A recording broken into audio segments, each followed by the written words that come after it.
Bonjour à tous, bonjour à toutes, j'espère que vous allez bien. Bienvenue sur Écho et Résonance. Aujourd'hui, on plonge dans l'histoire fascinante d'une femme qui a traversé les âges sous un nom synonyme de corruption, de manipulation et de décadence. Jézabel. Mais qui était-elle vraiment? On l'a souvent dépeinte comme une reine cruelle et perverse. Ou était-elle juste une femme de pouvoir qui a simplement défié les règles d'un monde dominé par les hommes? Installe-toi confortablement, parce que son histoire est peut-être bien plus complexe qu'on ne le pense.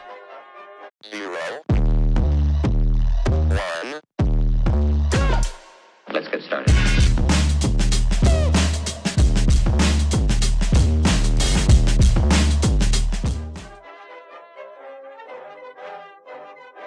Que ce soit dans la Bible, dans la culture populaire ou même dans les insultes modernes, ce nom évoque toujours quelque chose de négatif. D'ailleurs, peu de personnages bibliques provoquent des réactions aussi viscérales que Jézabel. Son nom seul conjure des images d'une tentatrice impitoyable et séduisante. Une reine manipulatrice qui a défié Dieu et égaré son peuple. Au fil des millénaires, son histoire a été racontée et répétée, servant souvent de récit édifiant contre les dangers perçus de l'ambition féminine et de la déviance religieuse. Elle est l'incarnation même de la méchante reine. Un symbole de tout ce contre quoi la Bible met en garde. Mais cette représentation est-elle tout à fait exacte? Jézabel était-elle vraiment la figure monstrueuse dépeinte dans les Écritures, ou son histoire est-elle un témoignage des préjugés et des luttes de pouvoir de son époque? Comment ce personnage biblique continue-t-il d'influencer notre culture moderne?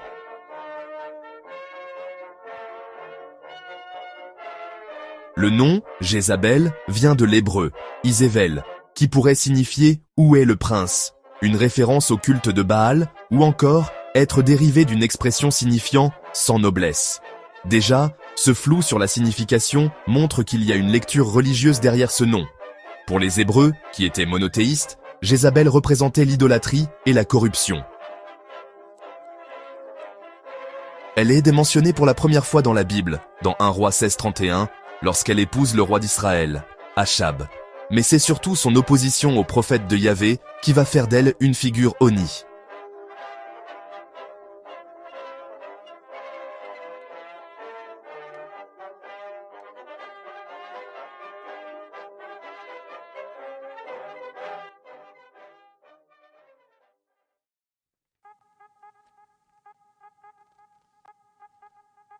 Pour comprendre Jézabel, il faut d'abord remonter au 9e siècle avant notre ère, à une époque d'alliances changeantes et de ferveur religieuse. La Bible la présente dans le premier livre des rois comme la fille d'Ed-Baal de Tyr, le puissant roi de Sidon, une cité-État phénicienne connue pour son commerce maritime florissante, son influence culturelle, et surtout c'était un peuple polythéiste, adorant notamment Baal et Astarté, des divinités de la fertilité et de la nature.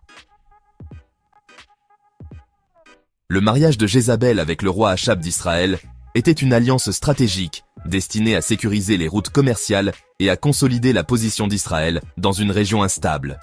Cependant, cette union allait avoir de profondes ramifications religieuses et culturelles.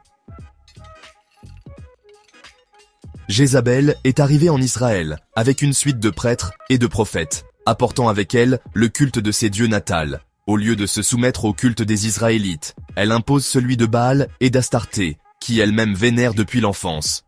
Cela représentait un défi direct à la foi israélite, qui, sous la direction de prophètes comme Élie, s'orientait vers le monothéisme, le culte de Yahvé comme le seul vrai Dieu.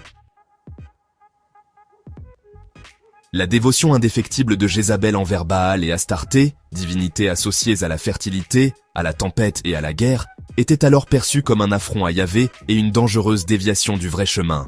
La Bible la dépeint comme une fervente défenseur de ses dieux, construisant des temples, soutenant leurs prêtres et réprimant activement le culte de Yahvé.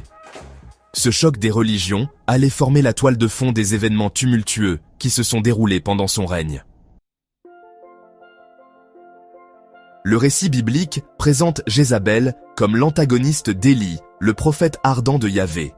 Leur conflit représente la lutte entre deux forces religieuses opposées, une bataille pour les cœurs et les esprits des Israélites. L'un des épisodes les plus dramatiques de leur confrontation implique une sécheresse qui s'abat sur le pays, que Élie attribue à la colère de Yahvé contre le culte de Baal. Il défie alors les prophètes de Baal à un concours sur le mont Carmel, une épreuve de force spectaculaire pour prouver quel Dieu est le vrai Dieu.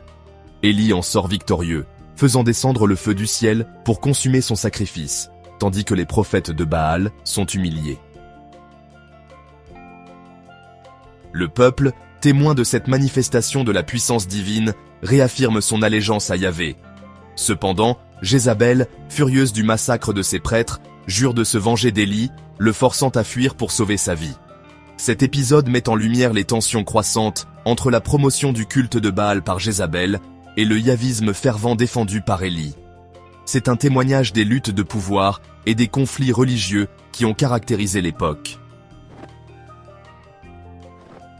L'histoire qui va définitivement sceller la réputation de Jézabel est celle de Naboth, un propriétaire terrien qui refusait de vendre sa vigne au roi Achab. Achab est frustré, mais il n'agit pas. C'est Jézabel qui prend les choses en main. Elle fabrique de fausses accusations contre Naboth, le faisant passer pour un traître. Il est condamné à mort et lapidé. Achab récupère alors la vigne. Pour les prophètes d'Israël, cet acte est la preuve ultime de la perfidie de Jézabel. C'est alors que le prophète Élie prédit une fin tragique pour la reine. Et cette prophétie se réalisa. Le destin de Jézabel prend une tournure tragique quand Jéhu, un général rebelle, renverse le pouvoir en Israël. Quand il arrive à la ville où Jézabel réside, elle fait une chose surprenante. Elle se maquille, s'habille royalement et l'attend au balcon. Est-ce un ultime acte de défiance? Une façon d'affirmer son pouvoir jusqu'au bout? Quoi qu'il en soit, Jéhu ordonne à ses serviteurs de la jeter du balcon. Elle tombe et meurt sur le coup. Son corps est ensuite dévoré par les chiens, une fin horrible qui semble symboliser une punition divine. Ce passage est tellement violent et symbolique qu'il a laissé une empreinte forte dans l'imaginaire collectif. Jézabel est devenue un symbole de la femme impie qui finit, châtiée par Dieu. Elle devient l'archétype de la femme perverse et détestée dans la tradition biblique.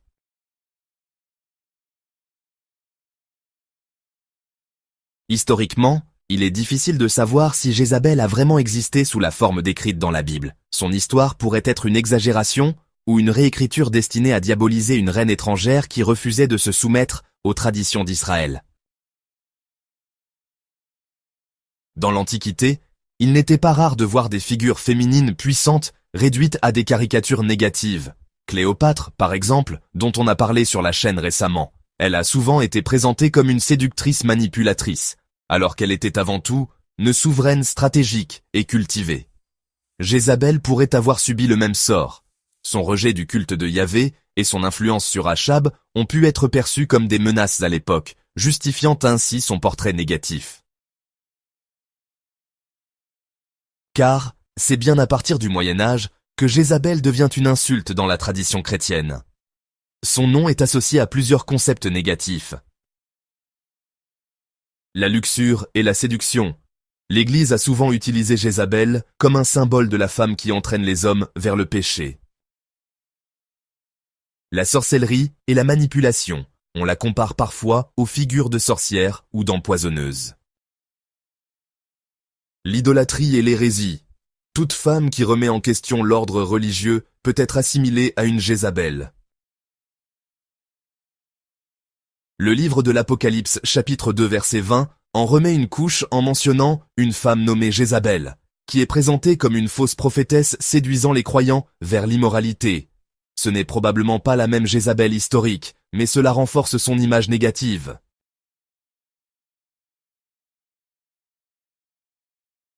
Avec le temps, Jézabel a pris plusieurs significations modernes. L'insulte religieuse. Dans certains milieux chrétiens fondamentalistes, une Jézabel désigne une femme perverse, séductrice ou rebelle. On l'utilise souvent pour critiquer les femmes considérées comme trop indépendantes ou provocantes. Le stéréotype de la femme fatale. Dans la culture populaire, le mythe de Jézabel a nourri l'image de la femme fatale, celle qui séduit pour manipuler et qui finit souvent punie.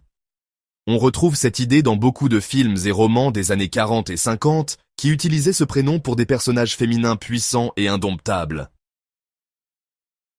Sur les réseaux sociaux, certaines femmes revendiquent aujourd'hui le nom de Jézabel pour en faire un symbole de puissance et d'indépendance, retournant ainsi la connotation négative contre ses détracteurs. Un terme raciste et sexiste envers les femmes noires. Aux États-Unis, Jézabel est aussi devenu un stéréotype raciste, utilisé historiquement pour hypersexualiser les femmes noires.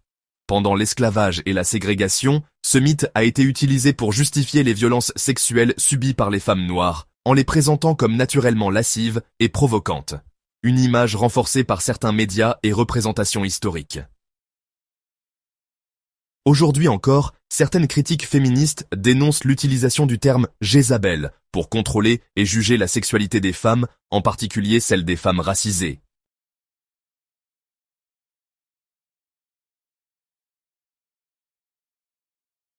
Alors, que faut-il retenir de Jézabel? Était-elle une reine cruelle et manipulatrice? Ou une femme forte qui a tenté de faire valoir ses croyances dans un monde qui ne voulait pas d'elle? Ce qui est certain, c'est qu'elle est l'une des figures féminines les plus controversées de l'histoire. Son nom est devenu une insulte, mais son vrai visage reste un mystère. Toi, qu'en penses-tu? Jézabel était-elle une victime de la propagande religieuse ou une vraie figure de la corruption? Dis-moi tout en commentaire. Si tu as aimé cette vidéo, n'oublie pas de liker, t'abonner et activer la cloche pour ne pas rater nos prochaines plongées dans l'histoire. À très bientôt sur Echo & Résonance.